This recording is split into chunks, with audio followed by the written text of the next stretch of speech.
Hello, hello everyone, and welcome to a brand new episode of ANOKHI PULSE TV, full of all the buzz from the worlds of entertainment, celeb lifestyle, and pop culture. I'm Daniel. And I'm Dilshad, and this week we've got some much anticipated new releases, what fans are excited about, and what they can expect. You got it, Dilshad. Disney's The Jungle Book releases in theaters today, giving Disney film lovers a whole lot of animal action. So buckle up for a wild ride. Born in India, Rudyard Kipling penned the iconic collection of fables called The Jungle Book for his daughter after moving to England, first publishing the stories in 1893 and 1894. The best known of the fables are the three stories revolving around the adventures of Mowgli, an abandoned man-cub who is raised by wolves in the Indian jungle. Look for the bare necessities, the simple bare necessities. There have been many cinematic adaptations of Mowgli's adventures, the most famous being the classic Disney motion picture in 1967, Forget about your worries in a stride. and now the 2016 version by Disney, which promises to take that jungle fable to the next level, introducing the cute little Neil Sethi as Mowgli. How do you know that? Disney has released two major versions of the jungle flick, each boasting of major Hollywood and Bollywood bigwigs. Ben Kingsley and Om Puri voice Bagheera. One of these days, you'll be someone's dinner. Idris Elba and Nana Patekar voice Sher Khan. Man is forbidden. Lupita Nyong'o and Shefali Shah voice Raksha. You will always be my son. Christopher Walken and Bugs Bhargava give life to King Louie. I got ears, my ears got ears. Bill Murray and Irfan Khan voice the lovable Baloo. Not full hibernation, but I nap. And Scarlett Johansson and Priyanka Chopra slither into the voice of Ka. Are you alone out here? Now, this isn't the first time Disney has been shown some Bollywood love. Priyanka Chopra voiced the character of Ishani in Disney's Planes, and she even had a Bollywood item song.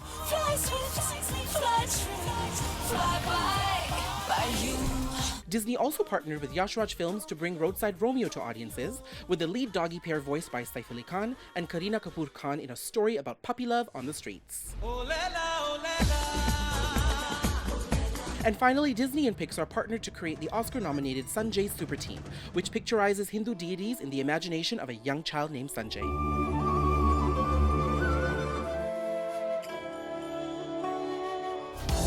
After what seems like an eternity, fans will finally be able to catch up with the adventures of Kimmy Schmidt, the unbreakable lead character of the Netflix original series. Season 2 launches today, so this is your spoiler alert. If you haven't already binged on Season 1, you better get on it. Hey, New York, I'm back! And better than better. Picking up shortly after where the first season left off, the second installment of the Unbreakable Kimmy Schmidt will reportedly feature Kimmy on the job hunt, her roommate Titus dealing with the return of an ex-wife, and Jacqueline rediscovering her roots. Lose the jerk, but keep the perks. On the red carpet for the show's premiere screenings last week, the stars spilled some beans about what fans can expect. There's a lot of great cameos. And thanks to officially released photos, we already know that some of those cameos include names like Jeff Goldblum, Fred Armisen, David Cross, and series creator Tina Fey. Plus, a hilarious teaser reveals that Mad Men actress Anna Camp is joining the cast in a Real Housewives kind of avatar. I have a degree in political science from Princeton, and all that wasted mental energy has to go somewhere. Fans have been eagerly anticipating the series, and the excitement has been building up for months, with countdowns on social media being fueled by a steady stream of trailers, 10 to be exact, each customized for a specific platform, including Facebook, Twitter, Instagram, Vine, Tumblr, and even Pinterest. Looks like they covered all bases, so if you're still out of the loop, you best grab a glass of and get caught up with the rest of the world, because the new season is here and It's gonna be the best year ever! now, from the lighter, more positive side of the entertainment industry, we do have to move over a little bit to the dark side this week, because there's been so much talk about mental illness and depression recently. We just lost a lovely TV actress by the name of Pratyusha Banerjee from India to suicide. And it also reminds me of Jia Khan's situation, because she also died in similar circumstances. And it really highlights the tough time that young Bollywood and young Hollywood are facing right now. We live in a time where everybody's open about everything, everybody's talking, everybody has an opinion, everybody has expectations. And it's not always easy to manage. And I think Deepika Padukone is a perfect example of that. She came out talking about how she suffered through depression at the top of her game. Wentworth Miller also came out about his sexuality.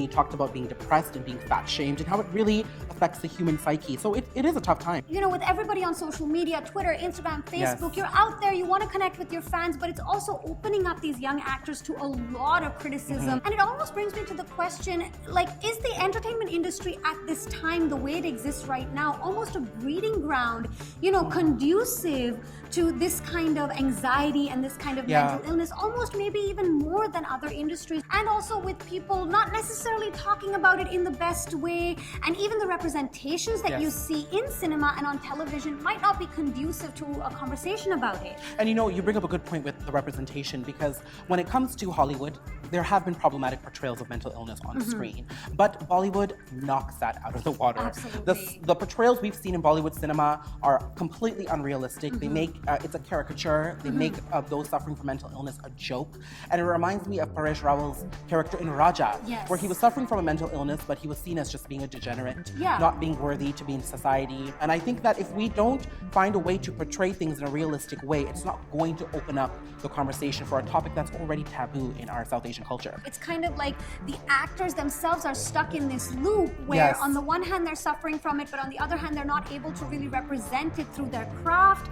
And then at the same time, are we actually expecting them to represent it? Are we actually expecting them to come out and talk about it? Because it's such a personal thing. You know, we look at actors as role models for so many different things, but when it comes to something so personal as dealing with mental illnesses and their own demons, can we really expect them to be role models in that regard? It's a complicated question. Yeah, it is. It's very tough. Definitely. So there's a lot of layers to this as usual, and we want to open up the conversation to you as well. You can find us on Facebook, Twitter, and Instagram.